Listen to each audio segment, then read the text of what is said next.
All right, welcome everybody to my first instructional video. Today we're going to learn how to properly draw a sphere. So if you've got a styrofoam ball or any type of a nice white ball, you just take a photo of it. You put a little bit of masking tape underneath and then set it on a white surface. I've used quite a strong IKEA light, and my styrofoam sphere is sitting on some white Bristol board. You can move the light around just to change the shadow, the intensity of the highlights, and find a position that you like.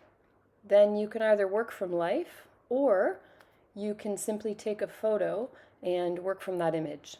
I would encourage you to screenshot this one right here. All right, use a bowl or something circular to trace out your circle. And then you'll notice in the top right we have our highlights. Just underneath that your mid-tone, so those are your mid-grays. Underneath that your core shadow. Then your cast shadow, which is going to be the darkest one, and your reflected light. When you're blending, I want you to start with the darkest core shadow and then blend upwards, getting lighter and lighter. Try and avoid that highlight at the top right. Your cast shadow will be the darkest, and then you can erase in your reflected light when you're all done. All right, so you're going to start with a piece of plain white paper, and these are my favorite charcoal bricks. They're actually black pastels, and I really like them because they cover a lot of ground very, very quickly. They are not available right now, but I did suggest another brand of charcoal bricks. So first you're going to lay down on a sheet of paper some charcoal. You're going to use clean fingers and rub in a circular motion. What we're trying to do is break up any little pieces or chunks of charcoal in there, and we're trying to get an even amount of charcoal distributed on our on the pads of our fingers. So we're going to keep that sheet. We're going to use it to pick charcoal up from. I'm just going to show you how to use your hands. So those two pads working in circular motions, I want you to try going from dark to light. So you're going to continue to pick charcoal up, working in circles. Try applying less pressure to your finger and see how that affects the value that you get. What we really want to try and master here is some nice fluid blends, right? We don't want to see a lot of lines. We want a very smooth transition between tonal values. So your fingers and your hands are incredible tools. I often use the side of my pinky. That helps me get nice little curved marks, and this will be really useful when you're working your way around the sides and around the curve of your sphere. I also quite frequently will use my thumb. Basically does the same thing as my pinky, but it makes a thicker mark. Takes a long time to get to know your fingers really well, but they are most definitely your best asset here when it comes to drawing because they're always there. So try that again with the smooth blending. See if you can get one nice, beautiful shade of gray. Be careful on the sides of your fingers because charcoal will accumulate there on the edges, and so while you're trying to do a smooth blend, the second you turn your finger on its edge, you're going to get a black smudge, and that can really be a big pain. So be sure to keep your hands, your fingers nice and flat while you're working on your blends. All right, so here we go. I have got a masking tape roll, and I'm going to use that on the right-hand side of just a plain old sheet of photocopy paper. I'm going to trace a pencil circle lightly. Try not to go too dark. I'm probably going a little darker than I normally would, but that's just so that you can see it. You'll end up having to erase that, and you certainly don't want that pencil mark getting in the way of your sphere looking three-dimensional. So my light source is coming from here in the upper right. That's going to help me determine where my cast shadow goes. That shadow should always connect, at the very least, with the midway point, the median of your sphere. All right, so you have your piece of scrap paper with your charcoal. Your hands are nice and clean. You're going to use the pad of a finger to get going here. I tend to always like to start with my core shadow. So that's the first place I'm going to put my finger down. That's the darkest spot on my sphere. I'm going to work in circles as close to that pencil line as possible. If I go over a little bit, it's not a huge deal because I can clean that up with a nice sharp eraser later on. As my circles start overlapping each other, I'm trying to ensure that it's a very smooth transition from gray tones. You might feel the need to rotate your sheet. That's going to help you just get a better angle and have more control. So depending on how much ground I'm covering, speed might change. As I'm working, the charcoal is wearing out of my fingers, so my tonal values are getting a little bit lighter. That's not a bad thing. So as those tonal values are getting lighter, you want to be sure that you're working up that sphere in those concentric circles like I showed you on the diagram earlier. Still really working at keeping those tonal value shifts nice and smooth.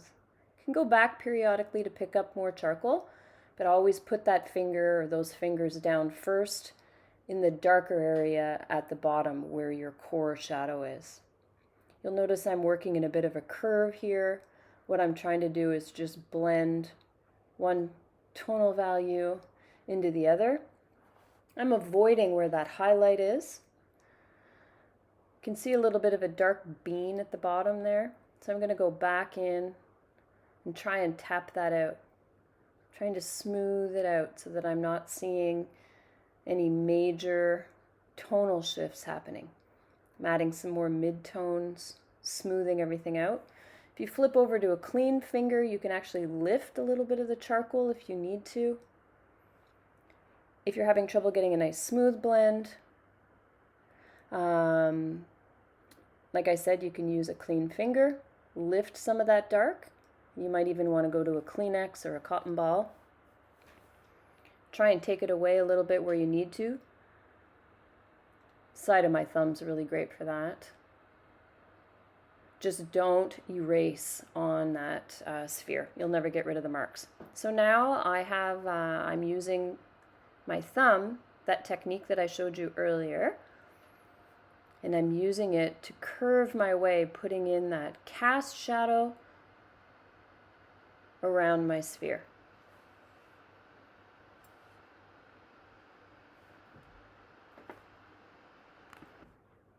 I like to turn my sheet around depending on what's most comfortable.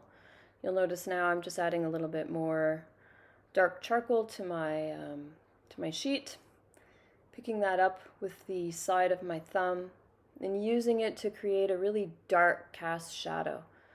It's important for this that your cast shadow is darker than your core shadow because that's what's going to give your sphere some weight.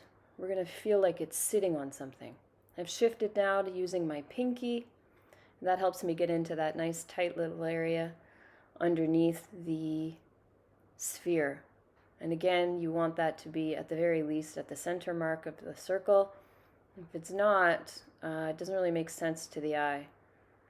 So I'm going to use a couple of fingers to make quick work of finishing up that cast shadow. Working in circular motions too, you do want to avoid any straight movements, or too many of them anyways, because you'll end up with streaks when your brain recognizes something really geometric. It can't really make sense of it, and it won't let it go. You don't want to draw attention down there. So, picking up with the pads of my fingers again, working outwards from the sphere and allowing that cast shadow to diffuse a little bit as it moves away from the sphere. If the light that I had used wasn't so harsh, then the outsides, the outskirts of my cast shadow would have been a little more blurred anyway also. In this case, again, I'm going to use that side of my thumb. Around I go. Probably not the worst time to go and wash my hands. All right, grab your eraser and an X-Acto knife or a really sharp knife. And what you're going to do is make a cut on a 45-degree angle. And we're going to clean up our sphere. So I'm going to keep both pieces. They always come in handy. And I'm going to rotate my sheet. I'll clean up my workspace. I can see those pencil lines around the outside. It's a bit bothersome. My eye goes straight to them, so I'm just going to make sure my eraser's clean. And I'm going to work my way very carefully. Try not to put your fingers on that charcoal. It's amazing how messy a white sheet of paper can get. And I'm going to work my way around, cleaning up anywhere where I've gone outside the lines and trying just to either lighten or fully remove, if possible, my pencil outline. Tap off all the eraser pieces. And just reblend a little bit if need be. Turning my sheet to accommodate the comfortable angle of my hand. Again, always being sure not to put those fingers into the charcoal. Tapping off those little bits of eraser. Move them off the desk so they don't make little bumps under my sheet. Clean up any smudges that you have. Make sure that your shadow is attached to your sphere. And now what I'm going to do is put in my reflected light. That's where the light's bouncing off of my table and hitting the bottom of the sphere. So I'm going to put a sheet of paper underneath my hand just so I don't accidentally smudge my piece. And as carefully as possible, this part is really difficult. I am going to just lightly drag my eraser along the outskirts of the sphere. You might have to go back and tap out your marks and start again. This is probably the most difficult process here. Anywhere where it looks a bit fake, I'm just going to tap it back out. And we're almost there.